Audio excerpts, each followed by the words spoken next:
Makanya Allah Subhanahu wa taala berfirman dalam surat Ar-Rum ayat yang ke-30. Fa'aqim wajhaka lid-dini hanifa fitratallahi allati fatara an-nasa 'alaiha la tabdila li khalqillah dzalika ad-dinul qayyim walakinna aktsaran nasi la ya'lamun. Fa'aqim wajhaka lid-dini hanifa, hadapkanlah wajahmu Muhammad kepada agama Islam ini, hanifan, agama Islam yang lurus. Fitratallahi allati fatara an-nasa 'alaiha, fitrah Allah yang Allah ciptakan seluruh manusia di atas fitrah. Fitrah di situ satu, ya tajuna ila din. Semua manusia diciptakan oleh Allah butuh agama, butuh ketenangan hidup, dan ketenangan hidup itu hanya ada dalam Islam. Yuzakkihim wa yu'allimuhumul kitaba wal hikmah. Kemudian yahtajuna ila ta'am wasyarab. Semua manusia Allah ciptakan di atas fitrah yang kedua, pasti butuh penyambung hidup, butuh makan dan minum. Orang gila, manusia dia hidup pasti dia kokorek, ya, cari makanan karena ingin ada penyambung hidupnya. Fitrah itu. Ya. Yang ketiga, yahtajuna ila zawaj. Semua manusia diciptakan oleh Allah di atas fitrah butuh pasangan hidup. Makanya menikah itu adalah solusi. Tidak menikah tidak sesuai dengan jalan hidup Rasulullah SAW. Ya. Pun lebih kalinya Anissa gak usah bahas. Ya di pasar saja. Bagi orang-orang yang di Samsu. Ayo, Allah. Mudah-mudahan ayatnya sih alhamdulillah tidak pernah lupa. Dan itu tidak perlu banyak dibahas katanya, tapi segera dipraktekkan. Jamaah rahimakumullah. Baik, barakallahu fikum. Kita harus bersyukur karena beliau alhamdulillah ada dalam Islam. Alhamdulillah, bersyukur alhamdulillah. Tidak ada yang lain. Dua ayat yang harus menghiasi dalam diri kita. Satu, surat Ali Imran ayat 31. Yang kedua, Ali Imran ayat 85. Udah itu genggam sekuat mungkin. Hanya itu saja. Tidak ada yang lain yang bisa menyelamatkan diri kita dan kita banggakan di hadapan Allah kecuali kita mati dalam keadaan Islam. Terakhir, di sini ada syarah di dalam surat At-Taubah ayat yang ke-111. Ini yang paling intinya bagi orang yang benar-benar famu'tikuha, mau membebaskan jiwanya, kemudian dia jual jiwanya itu kepada Allah Subhanahu wa taala. Mari kita ukur, mudah-mudahan kita termasuk hidup kita seperti apa yang Allah sifatkan dalam surat At-Taubah ayat 111.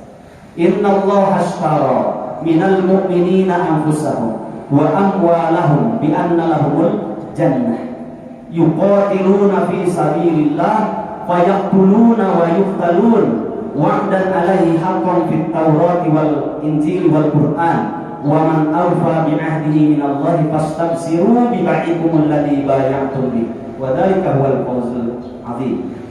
Kata Allah, innallaha, sesungguhnya Allah ishtara, telah membeli minal mu'minina, dari orang-orang mukmin, amwalahum anfusahum wa amwalahum, dibeli oleh Allah jiwa raganya dan hartanya. Bi anna lahumul jannah, kemudian sungguh bagi mereka adalah jannah. Ngapain? Yuqatiluna fi sabilillah, mereka berperang di jalan Allah. Fayaqtuluna, kadang mereka membunuh, wa yuqtalun, kadang mereka juga dibunuh, kadang menang, kadang kalah. Itu sunatullah. Wa'dan 'alaihi haqqan fit Taurati wal Injili wal Qur'an. Ini sudah ditawarkan oleh Allah, perjuangan ini dalam Taurat, Injil dan Quran. Wa man awfa bi ahdihi fastabsiru bi bai'ikum alladhi bay'atum bi. Bahasanya dalam ayat ini, maka bergirang hatilah, berbahagialah kalian dengan jual beli yang kalian ikat jual beli itu dengan Allah Subhanahu wa taala. Bergirang hatilah, berbahagialah. Wa man awfa bi ahdihi fastabsiru bi bai'ikum alladhi bay'atum bi, dzalika huwal fawzul 'adzim. Itulah keberuntungan yang sangat agung. Kalau saya bahasakan mudahnya, coba. Allah pihak pembeli, itu tukang dagang ngumpul ya. Cibaduyut ya. Jangan salah berbicara Ustaz ini ya. Ada pihak pembeli, Allah, ada pihak penjual, orang-orang mukmin, kita semuanya lah gitu ya. Kemudian ada barang komoditinya, anfusahum wa amwalahum, jiwa raga kita dan harta kita, itu barang komoditinya. alat tukarnya di anna lahul jannah, surga nggak tanggung-tanggung, bukan uang biasa. Nah, pertanyaannya, siapa yang menentukan kualitas barang komoditi itu, pembeli apa penjual sebenarnya? Yang menentukan kualitas barang itu pembeli, Allah Subhanahu wa Ta'ala. Maknanya Allah itu tidak akan pernah segan menyerahkan jannah kepada kita kalau barang dagangannya itu tidak ada yang BS, barang sortiran. Yang BS ini atau KW, ayo sholat, ayo orang sholat mana dipayun, BS ini dipayun KW 2, ayo sholat, ayo falah. 15 menit sebelum ada dia sudah wudhu, ngajak anaknya, keluarganya ke masjid. Bahkan tetangganya bilang, sholat dulu, bawa saf pertama depan. Nah ini baru ya, kualitas barangnya bagus. Allah tidak akan segan menyerahkan jannah kepadanya. Kemudian aqimus shalah wa atuz zakah, dihitung dua-duanya kewajiban itu. Wah, 1 tahun dihitung-hitung lebih. Di harga 85 gram emas saya harus keluarkan 2,5%. Ya keluarkan 2,5%. Ini hartanya yang bagus, barang komoditinya yang kedua. Wabaru ke besar di insyaallah pada sedekah, pada zakat, namun geus karena nisab nama. Modal nasa kita atau baheula 100.000. 100.000 ya. Gampang keluarkan sedekah yang berapa terserah dia, kan sedekah tidak ada ikatan berapa. Kadang 10.000, 20.000 ringan. Dihitung 2 tahun, Allah ya, sudah mulai berbicara. Apalagi orang Sunda, ada habis ya, 200 juta, asalnya aneh nang SWT dikeluarkan. Tangkir barang merusak Pak. Allah tidak akan menyerahkan jannah karena barang komoditinya bermasalah. Gitu. Para sahabat dalam sayembara seluruh amal itu mereka duluan. Coba ibu bapak ya, kalau kita bukan tafsir dalam surat At-Taubah ayat yang ke 113, 117, 118, 119, 3 ayat itu. Ketika perang Tabuk itu sudah dalam keadaan perang yang sangat pisah, usra, ujiannya luar biasa karena paceklik ketika itu. Kemudian ketika itu yang dihadapinya 40.000 pasukan, jauh lebih banyak orang-orang Heraklius Romawi. Kemudian berangkatlah mereka ke Tabuk. Umar bin Khattab, ya Rasulullah, 200 ekor kuda perang, belum lagi sekian emas dan ukiah peraknya. Tapi sebelumnya beliau menghargai salam kepada Nabi. Ya Rasulullah, kalau Abu Bakar sudah ngasih, sudah, Abu Bakar sudah jami'a amwalihi, seluruh hartanya. Seluruh harta dia, bahkan aku tanya, maka kali ahlika, apa yang kau tinggalkan wahai Abu Bakar untuk keluargamu? Astaudi'uhumullah alladzi la tadhi'u wada'imuhu ya Rasulullah. Aku titipkan keluargaku kepada Allah dan yang tidak pernah menyia-nyiakan barang titipannya. Abu Bakar itu semua hartanya untuk apa? Membeli tadi, ya, menjual hartanya kepada Allah SWT, menjual jiwanya, darahnya, semuanya, waktunya untuk Islam. Karena ingin dibayar dengan jannah tadi. Yuqatiluna fi sabilillah, fayaqtuluna wa yuqtaluna. Umar baru mengatakan, "Masadatu Abu Bakr fi kulli amrin illa sabaqani." Kalau kita ngambil uswah kedua kan dari orang soleh yang terbaik, gitu ya. Di antara sahabat baik semuanya, terbaik Abu Bakar. Umar mengatakan setelah mendengar jawaban dari Nabi, aku ingin sekali mendahului Abu Bakar dalam setiap sayembara amal, tapi selalu saja beliau mendahuluiku. Padahal Umar itu, kalau 200 ekor kuda perang, dalam Islam itu ada kison, kuda luncik, mugalak, itu umum. Tapi Al-Quran mengatakan al-khail al-musawwamah, kuda pilihan. Ada yang lebih spesifik lagi, yang nanti mau diinikan sama Pak Haji Tarsul, al-adiyah. Nah, ini lebih spesifik lagi. Kuda-kuda perang, harganya kuda perang. Kalau Umar ngasih 200 ekor kuda perang dalam perang Tabuk, itu 1 ekornya harganya di kapuk ya, di kapuk di sini di tentara itu harganya 800 juta. Ada yang 1 M. Kuda sador yang saya tunggang di Mekah di Kilo Asro milik saya Abu Ahmad Az-Zahrani itu 700 juta. Dan sama dengan yang punya saya yang 40 juta itu 700 juta. Itu udah kayak nikmat beda, suspensinya lain. Monosok. Dan cerdas kuda teh. Cuma ditepuk 2 kali ininya dia bisa tiarap. Tepuk lagi bisa berdiri. Dan kebanyakan kuda-kuda perang itu betina, makanya kalimatnya al-adiyat pakai tak di situ kan, ya tak taknis jama' al-adiyat. Karena kuda betina itu kalau diajak perang bisa menjaga lisannya, nggak digerewekan gitu. Dan birahi mah jauh gitu.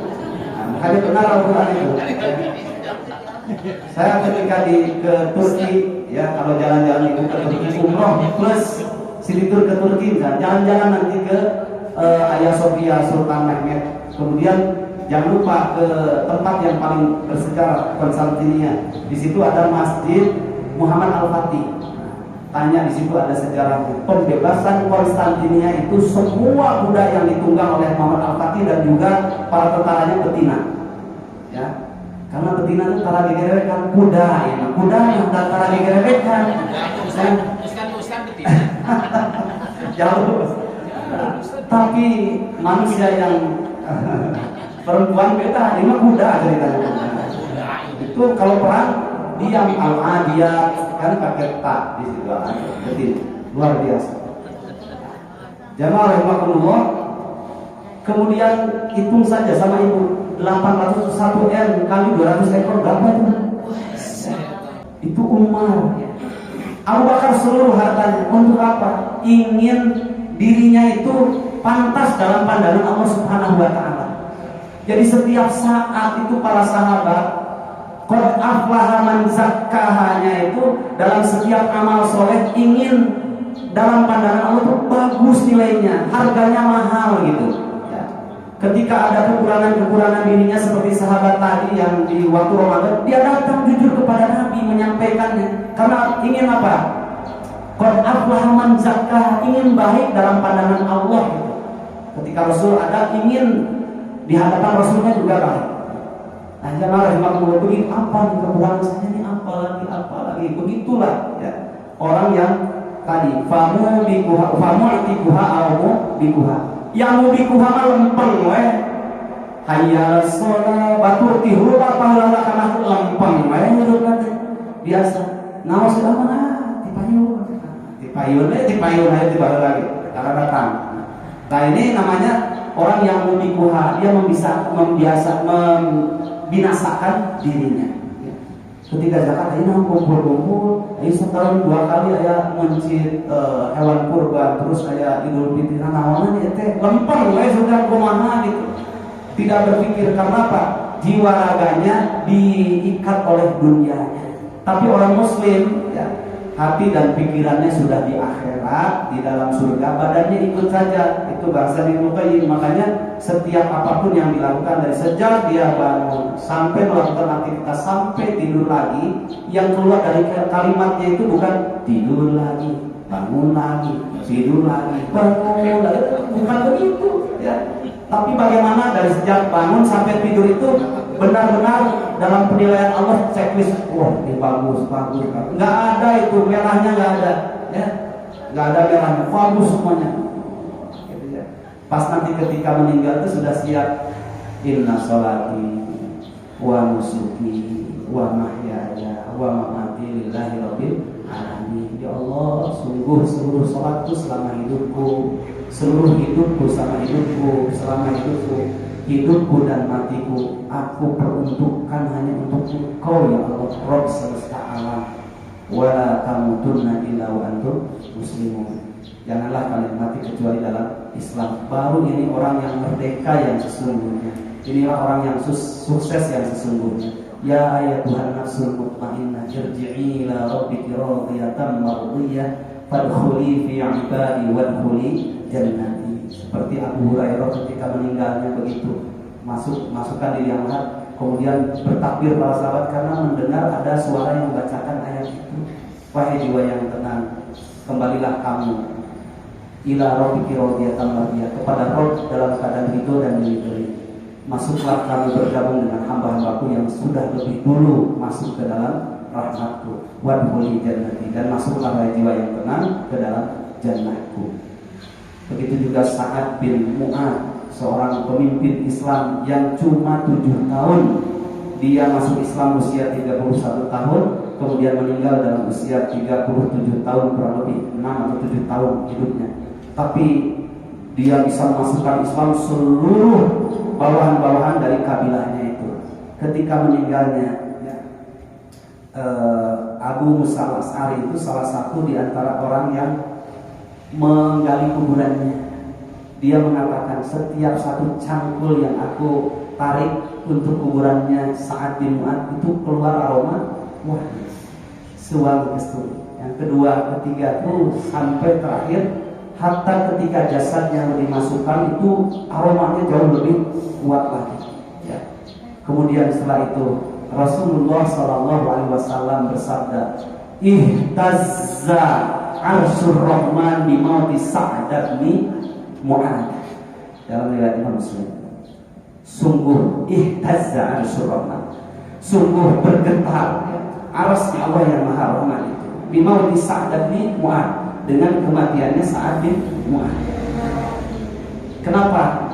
Karena Allah bangga, Allah berbahagia, Allah tersenyum, sampai senyumannya Allah itu menggetarkan arsy-Nya, saking bahagianya melihat 7 tahun masuk Islam tapi memiliki karya yang sangat banyak yang didermakan untuk Islam. Jiwa raganya, hartanya, darahnya, semuanya, pikirannya itu untuk Islam. Itu yang paling hebat. Dan inilah makna dari famu'tiquha. Baik. Qad aflaha man zakkaha. Semoga kita termasuk dari orang yang menzakkaha, setiap hari terus mensucikan diri kita, dan tidak termasuk dijauhkan oleh Allah dari man dassaha, orang yang mengotori jiwanya. Itu saja, alhamdulillah. Benar dari Allah, yang keliru dari diri saya sendiri.